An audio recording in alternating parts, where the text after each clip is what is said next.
patriotique ngonda ekoki komboli nyonso telema jeune oyo baza kobeta bango ngondo ya libende na maboko babuka bango misapi na maboko.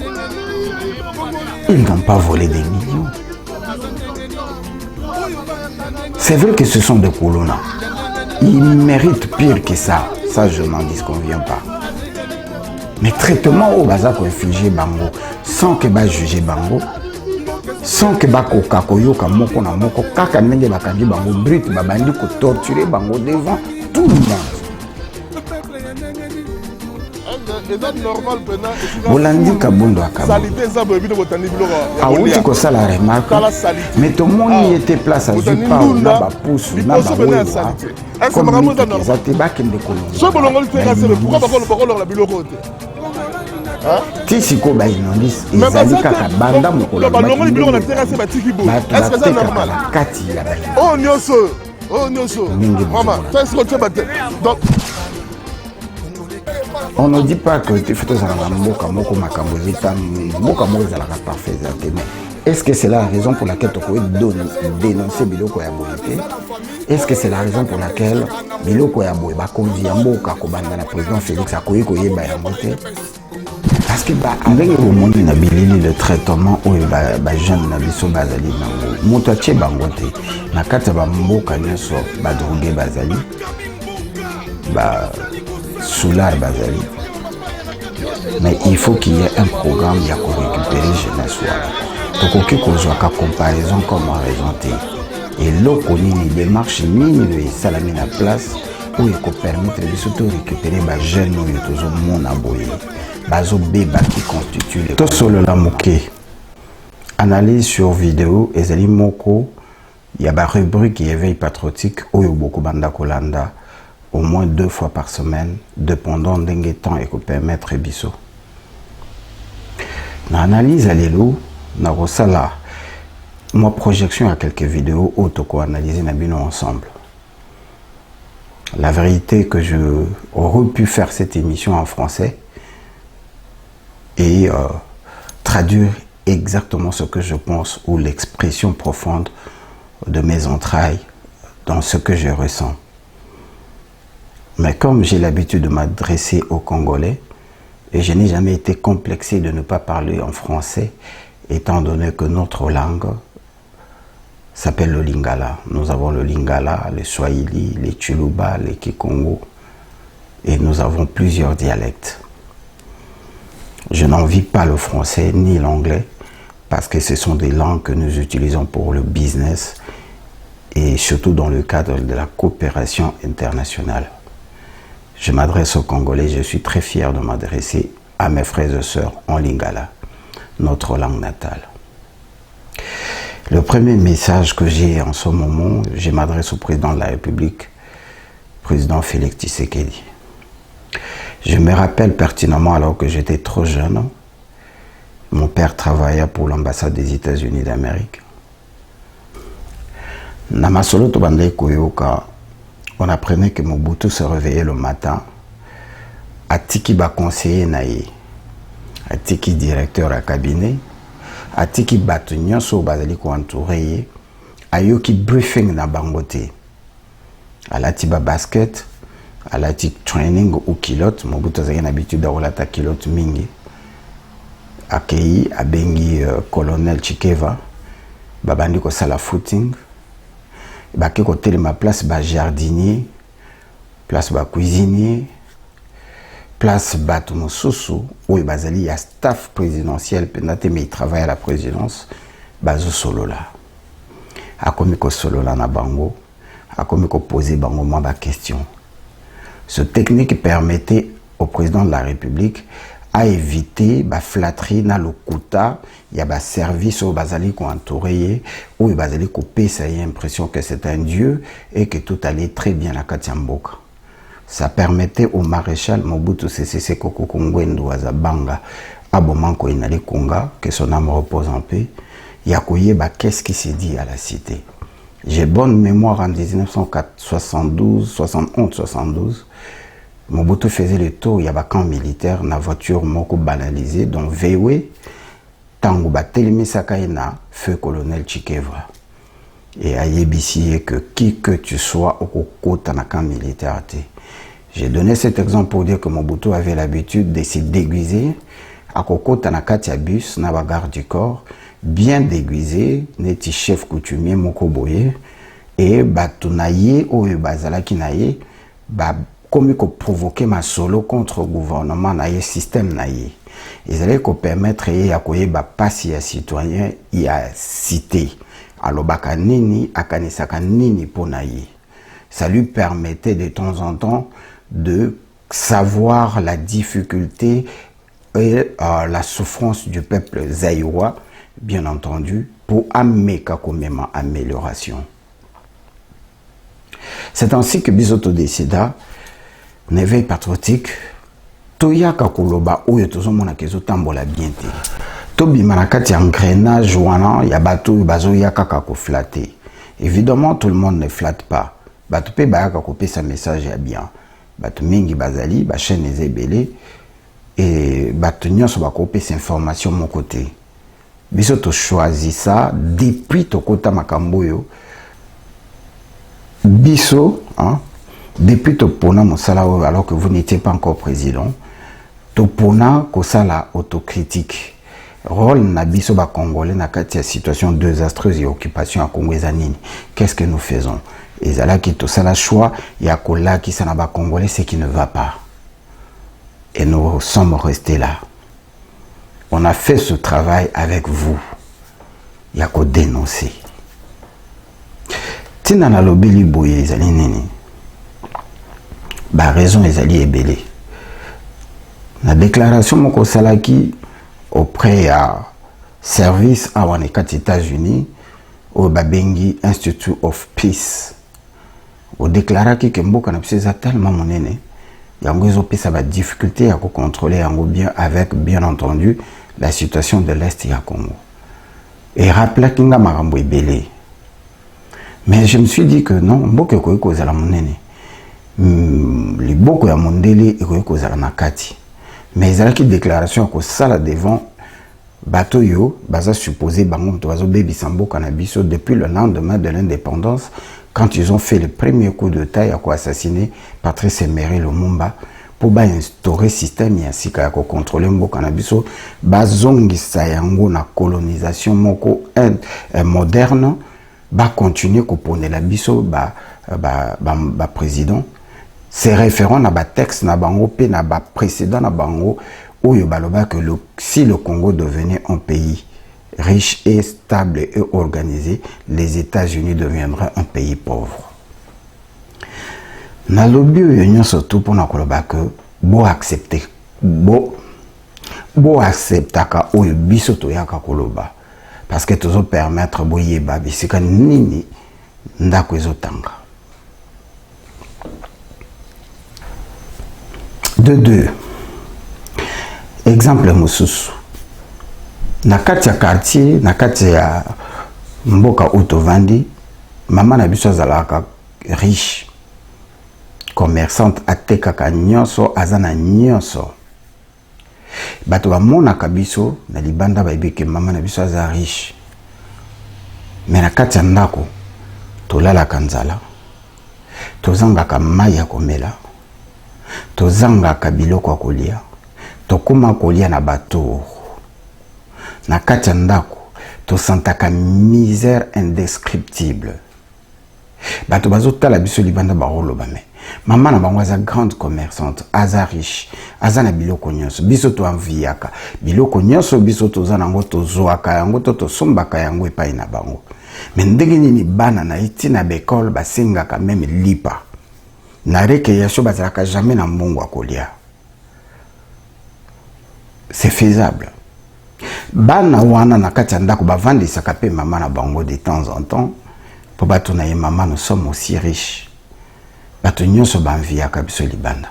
Yango mbongo wango ezalaka nango ezalaka ya moyeke, mbongo ya kisi, to mbongo ya ndenge nini biso moko bana na yo to profitaka na richesse na biso te. Tozo vivre malheureux. maya komela ezalaka te biloko kolia na pasi électricité en intermittence tokendaka ba classe na makolo tozo futa classe difficilement même tant balobi que gratuité dans l'enseignement il faut te foutre à professeur il faut te sombela bango biloko kolia il faut te corrompre bango il faut donc situation na biso ezaka bien te soki bana wana ba s'adresser na maman na bango qui est le Congo c'est un crime.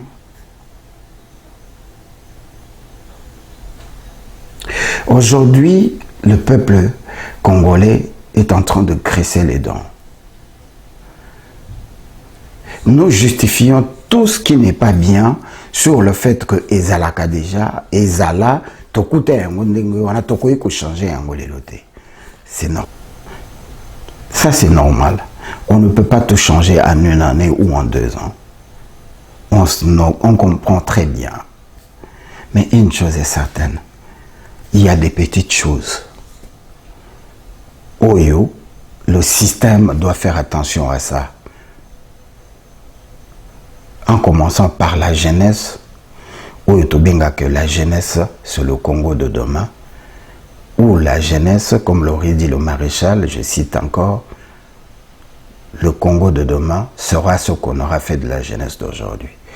Tout le pays dans le monde focus sur le lendemain. Jeunesse nabiso azo vivre nini.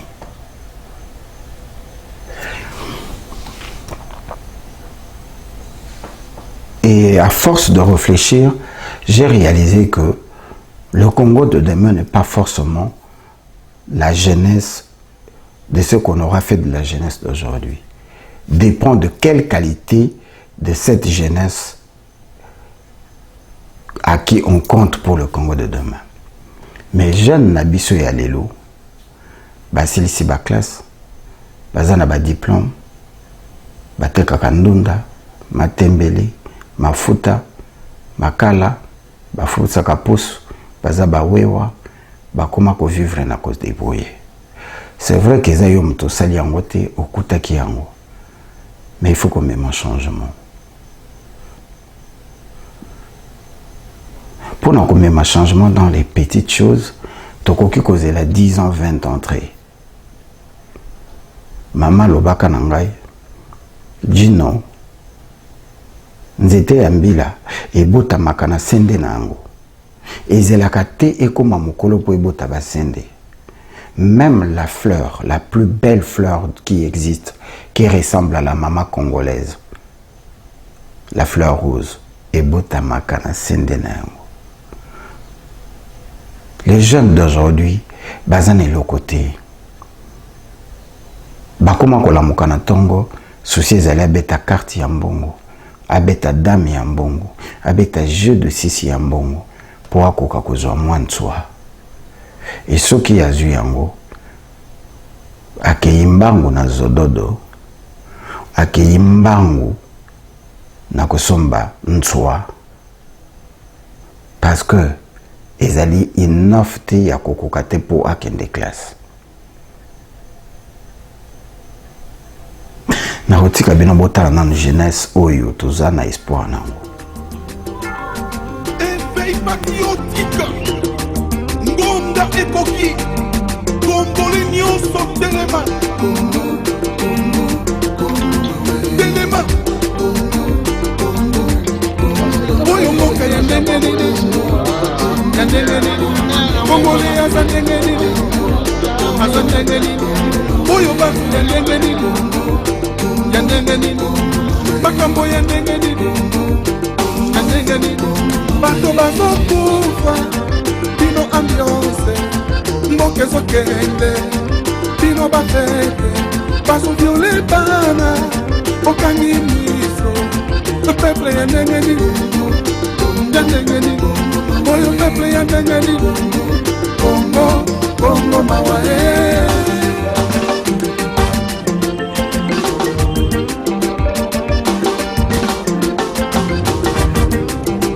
Kongola ningaka babetela embona owadina bandeko yambulande wona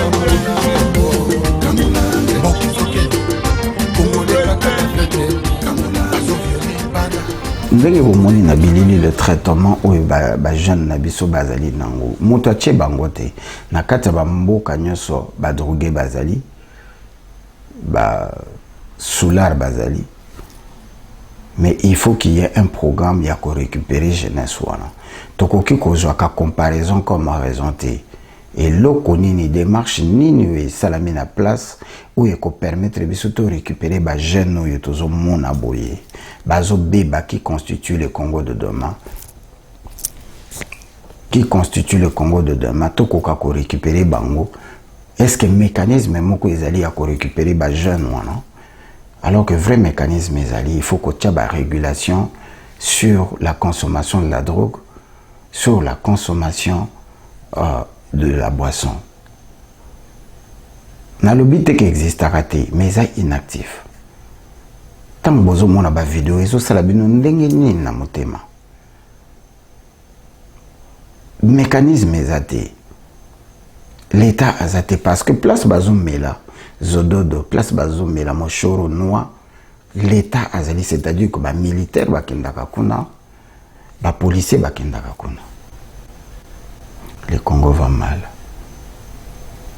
Responsabilité à gouvernement, mais aussi limitée na wapi. Moyibi ou ezali koleka na kati ya mboka, ça étonne tout le monde que depuis tous les pouvoirs, on ne vole qu'en termes de millions. Il est vrai que ça existait avec Kabila. Ça a commencé d'ailleurs là-bas. Mais le contraire est que Banda, tous les pouvoirs, toute présidence, tous les Kabylis sont exemptés d'être arrêtés pour les détournements de milliards. Semblant un procès au Salama, mais au pays ça résultat. Responsabilité du gouvernement. Ba militaire na biso pe armée na biso ezokanga ba kolona mais les kolona en cravate bazali ko interpeller bango ba suspendre bango na mosala mais l'état récupéré même pas $10 ya ba millions oyo ba yebaki bino nyoso bolanda ki vidéo oyo ya ancien DG ya compagnie moko boye ezoleka na ba réseaux sociaux. Quand Mbongo ezo yibama, comme je le disais tantôt, Mbongo ezo yibama na ba millions. Programme ya 100 jours ba yibi Mbongo. Programme ba saute mouton ba yibi Mbongo. Maison préfabriquée ba yibi Mbongo. Gratuité de l'enseignement ba yibi Mbongo. Un programme ya Covid-19 ba yibi Mbongo. Finalement ba yibaka kaka Mbongo ba millions na ba millions. Bazo dénoncer, mutumo kwa kanga minamite oyoto yoki que to récupérer ne serait-ce que 10 millions.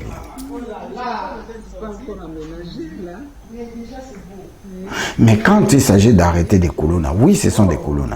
Il faut qu'on arrête Bango, il faut qu'on tire Bango en prison, il faut qu'on traite Bango durement. Mais les colons en cravate, bazo bénéficier na grâce au wana ndengenini. Jeune oyo, bazako beta bango ngondo ya libende na maboko babuka bango misapi ya maboko. Ils n'ont pas volé des millions.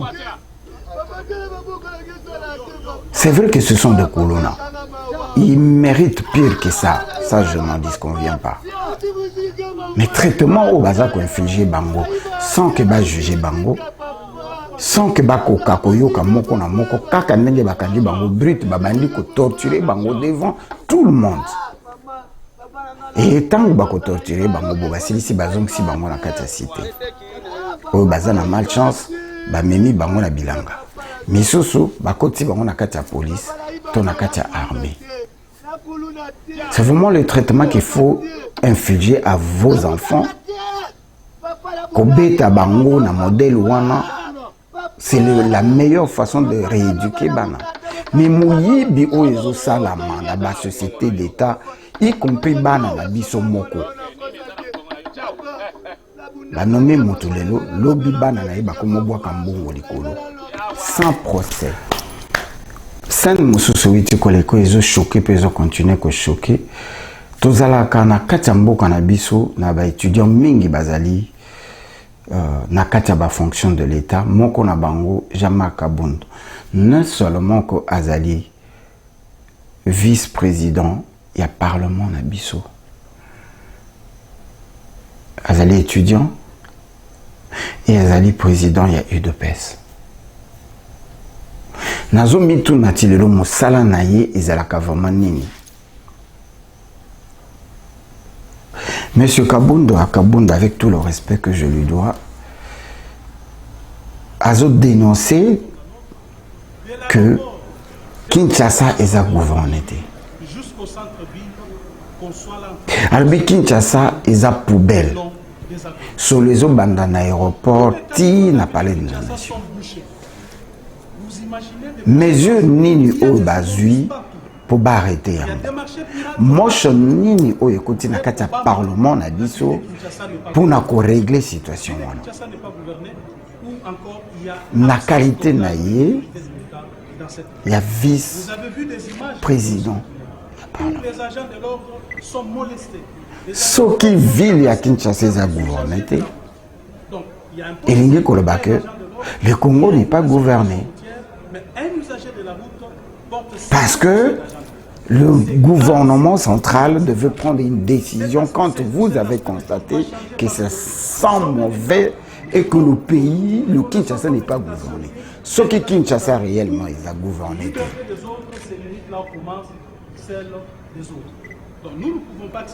Et bongo, hôtel de ville, tina na mwezalakani.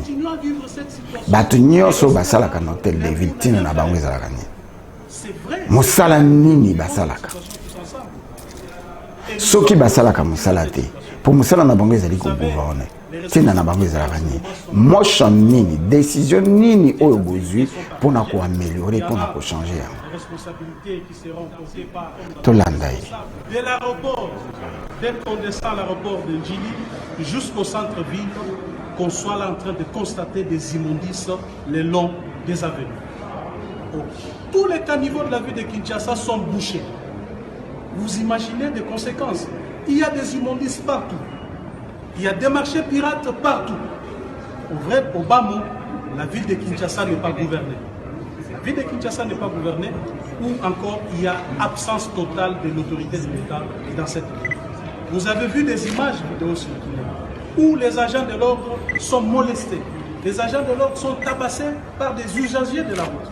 Donc, il y a un policier qui est là, un agent de l'ordre, qui régule la circulation routière, mais un usager de la route porte sa main sur cet agent.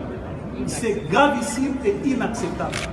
Cet aspect de choses doit changer parce que nous sommes un État, nous reconnaissons comme un État sérieux, un État démocratique où les libertés des autres, c'est limite là où commence celle des autres.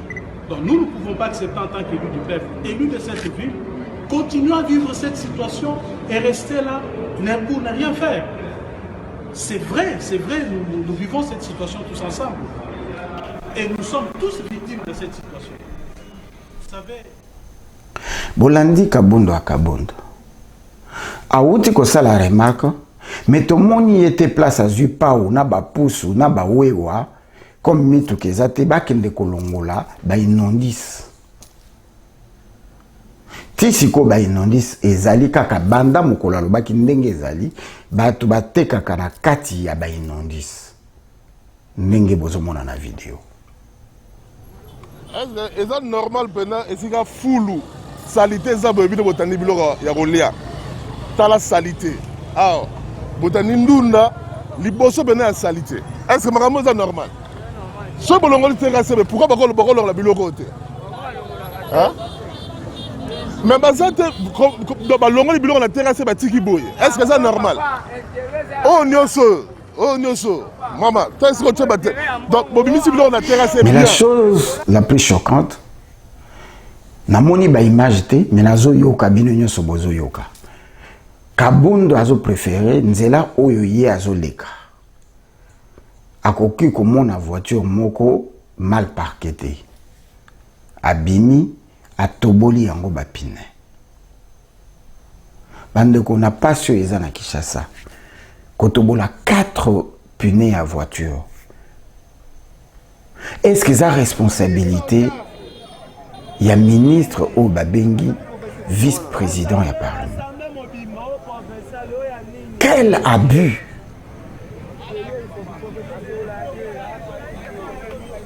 Donc voilà pourquoi je dis que le pays n'est pas gouverné. Parce que Kabunda, il fallait passer les émotions pour un acte. Parce que Ngana a vendu pour 32 ans. Je n'ai jamais vu. Et ça, Moussala, il y a président parlementaire. J'ai eu la chance, bien entendu, dans le cadre de Moussala, il y a comme Mabango. Et jusqu'au vice-président de la République, Ngana, j'ai eu chance, il y a comme mais natikala komona te ke mutu ya niveau wana azotambola na balabala atiki mosala ya police atiki mosala ya militaire atiki mosala ya administration ekomi ya ye azotobola bapine ya mituka bato epi eleki comme si rien n'était. Le pays est-il vraiment gouverné? Qui est Jean-Marc Kabunda?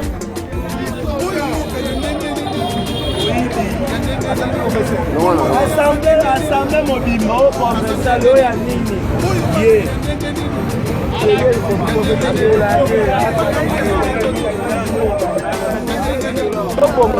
OK c'est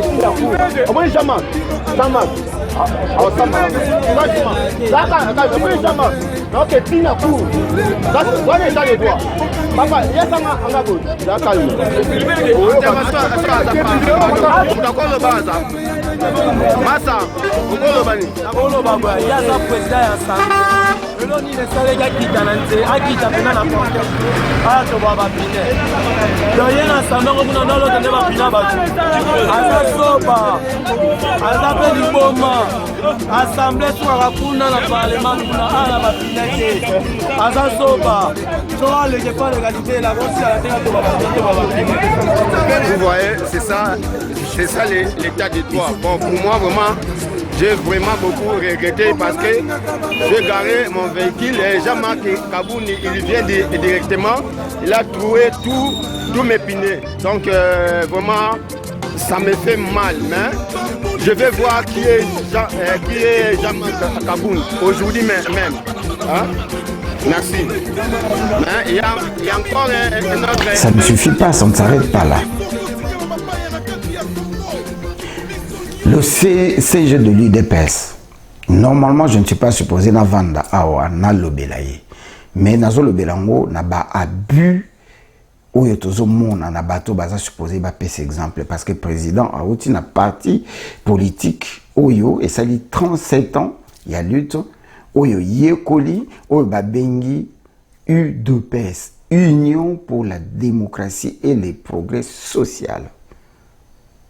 Le progrès social, qui est peut-être malembe, mais le comportement qu'affiche Jean-Marc Kabunda, na secrétaire y a parti. Bolanda dans la vidéo. La vidéo où bozomona tata mobimba ya bana 12 na kombo ya George Chimbalanga a outi kozalo kutu général. Ba corriger sincèrement. Ngana kosala commentaire te boyoki ou alobi pe na eta o bache. Aza moteli bosote parce que fils Mokoko a été sérieusement rossé aussi.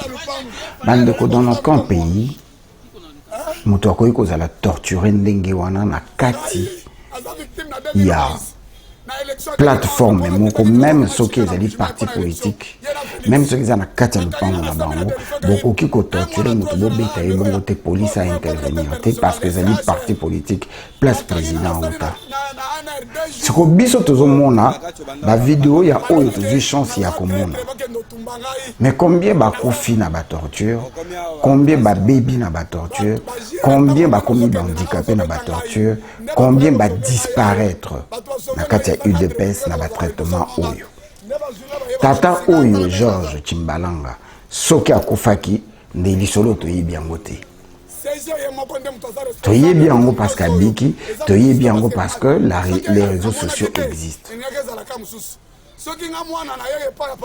On ne dit pas que tu fais tout ça dans la mboka moko makambo ezotami mboka moko ezalaka parfait ezate mais est-ce que c'est la raison pour laquelle tu peux dénoncer biloko ya boyete Est-ce que c'est la raison pour laquelle biloko ya boye bakonzi ya mboka kobanda na président Félix akoyi koyeba yango te? Parce que ba abus ezoleka na kati ya UDPS ezali ya koleka na isi ya Congo na Katanga partout. Tomoni ba vidéo ya modèle na modèle on a kosalela analyse awate. Excès des ailes wana ezouta. Excès des ailes wana ezouta wapi? Pourquoi ce traitement? Tobanda kobele la président Félix talela biso likambo. C'est le moment. Tokoko zélate que pouvoir présidence na biso to pouvoir na biso ici là. Toko maloko la ba ex-président, to moi si ex-président ndenge tozomona na ba vidéo. L'air bazalaki na pouvoir, bato bazo souffrir ba memi mboka na biso na un viol na près de 4 millions de viols.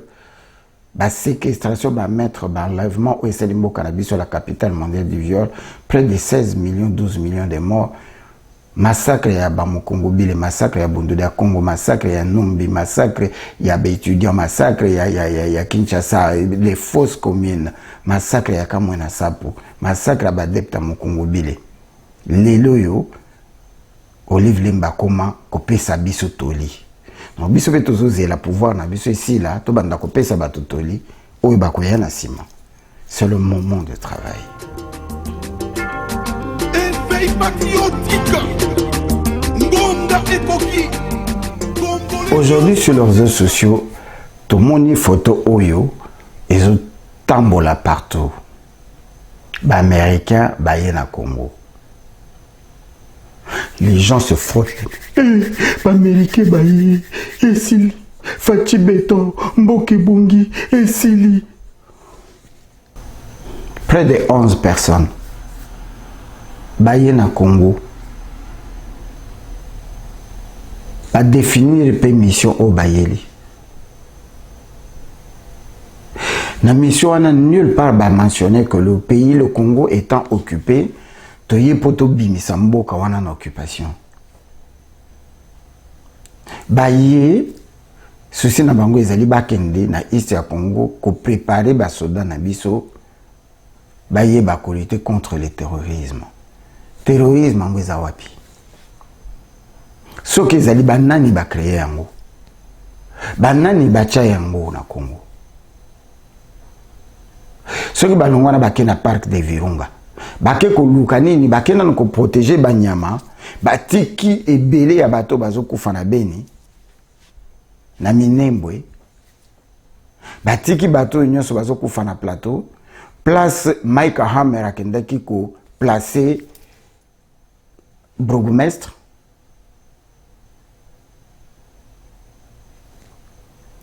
na rosala rappel moko ya moke. Chers compatriotes, mesdames, messieurs, nazo dressé nazana kondima que président de la République a causé tant de kolanda vidéo oyo.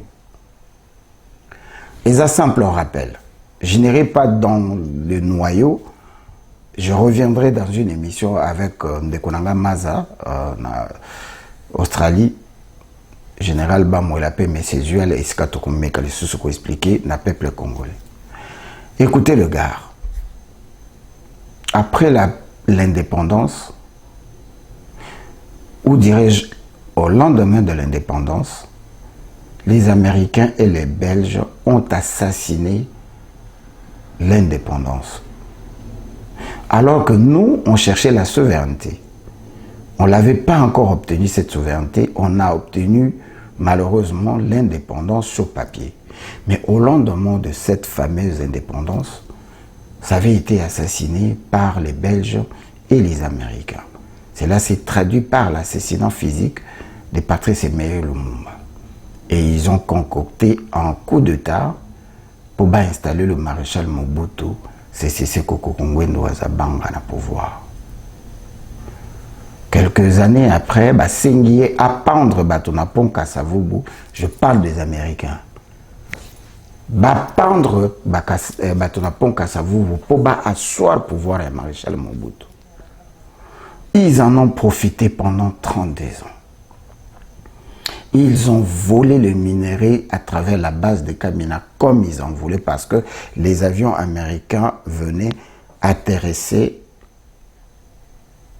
Les avions américains venaient atterrisser et décoller sans contrôle. Les Américains ont commis beaucoup de délits dans Katiambo Canabiso. Ils nous ont placé le maréchal Mobutu. Ils l'ont obligé de prendre Kengo Adondo. Ils ont utilisé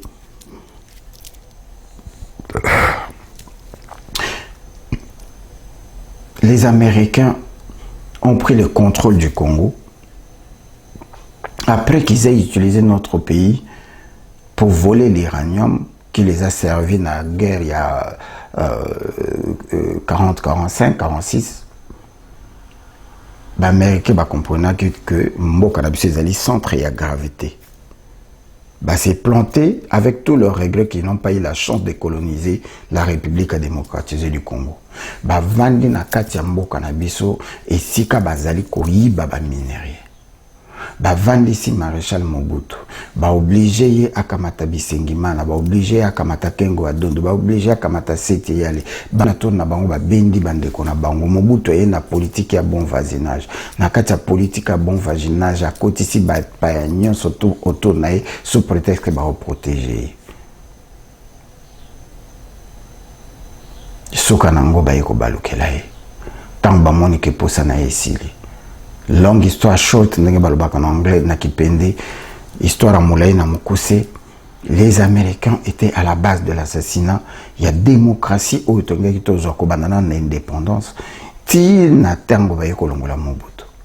La naissance, il y a une nouvelle classe politique africaine dirigée par Bill Clinton et les autres, Dick Cheney et Tony Blair, décidé sous prétexte que Balingi va rajeunir la classe politique africaine. En réalité, batikala ko boma dictateur nyon sototé na vague wana ya démocratisation de l'Afrique. Au terme melinga qui sincèrement koloba que la démocratie africaine voulait simplement dire que tous les présidents qui viendront au pouvoir doivent respecter les normes des États-Unis d'Amérique, la communauté européenne. Yango bango ba benga ka démocratie. Donc moto nyon soit ko respecter en côté ba ko benga ye dictateur to ba ko benga ye que ayebi démocratie. Et oyo ba respecter yango ba tika le maréchal Mobutu était fatigué. Ba sengiye akata Kivu na nord Kivu, Maniema et sud Kivu qui était déjà en plan de la balkanisation du Congo. Le maréchal Mobutu refusa, baloli yango memi yango côté minerai. La loi et la République démocratisée du Congo tina kati ya constitution zalaki que minerai na biso na mabele na biso zalaka ya côté kate, ça appartient au peuple, à l'État. Et l'État c'est le peuple congolais. Ils ont décidé de le balloter à cause de minerai. Les Américains. Mobutu, une des raisons balongo laye pour aboya qui ko changer code minier pour permettre bango avec la complicité de Belges bako kakozwa accès na ba map ya ba minerai oyo ezala qui déterminer que ezali richesse ya Congo bako ko simba yango te. Ils ont commencé à le faire de problème. Papa Molopo, Robert Molopo, Papa Nabiso Kabayidi wa Kabayidi, Moko Bwanangai Kwebe Kimpele, Boya, na éveil patriotique, Boya ko expliquer bandeko, Makambo no Congolais, na messieurs pour battre comprendre. Les Américains n'ont jamais aimé le Congo. Ils n'ont rien à cirer du peuple congolais et de nous autres. Ils nous ont choisi Mobutu pendant 32 ans. Ils ont créé la nouvelle classe de la CIA en Afrique, Bachi Museveni na Kagame. Ils les ont utilisés pour créer le CIAT, le Comité international pour l'accompagnement à la transition, créer AFDEL, sali constitution des accords de l'Émirat, sali accords de l'Émirat, les accords de Lusaka, Longwe en Afrique du Sud, sali constitution Nabiso Awa, Ezainawo, balodi questionnaire, sali constitution Nabiso, amendé yango, congolais yango bachango na faveur ya ba occupant bazui ba rwandais na ba congolais basangisi bango bachi bango kuna après avoir créé AFDL oyebota RCD Goma CNDP PPRD ADF Nalu M23 Ngumi Netorane Golé aujourd'hui FCC. Chers compatriotes, mesdames, messieurs, c'est les Américains. Le Rwanda, à travers Kagame, a commencé à assassiner les Congolais avec l'appui des Américains. Le départ de Maréchal Mobutu concocté après que Batindaki Bill Richardson, que j'ai rencontré personnellement pour Akende Koyebisa Mobutu que Moussala na Yuesili, pour vous dire aujourd'hui que tout le président au Congo, Bazalaka nommé et mis en place par la soi-disant communauté internationale, qui veut dire par les Américains, avec l'accord du Vatican et Israël. Chers compatriotes, mesdames, messieurs, président de la République, Makambo Nyosonazo le bateau Yebi Angote. Les Américains, depuis que Mboka Nabiso est côté désastre, Batinde Libiso la Monesco. Monesco est allé moins des Nations Unies.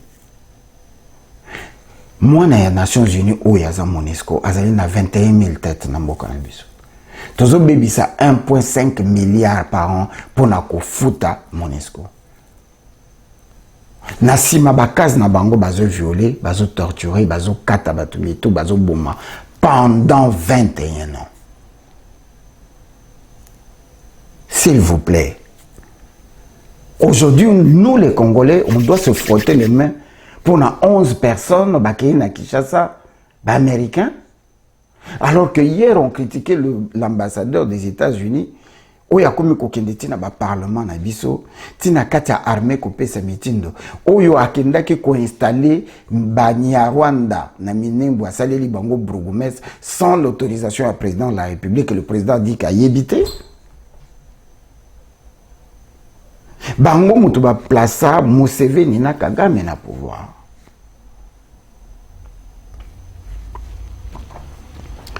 Na ceux qui ont une émission probablement mercredi ou jeudi, je ne sais pas. Hein? Suivez-nous sur Éveil Patriotique Live, Tobenga Kango Éveil Live, et bientôt vous avez Éveil Live officiel.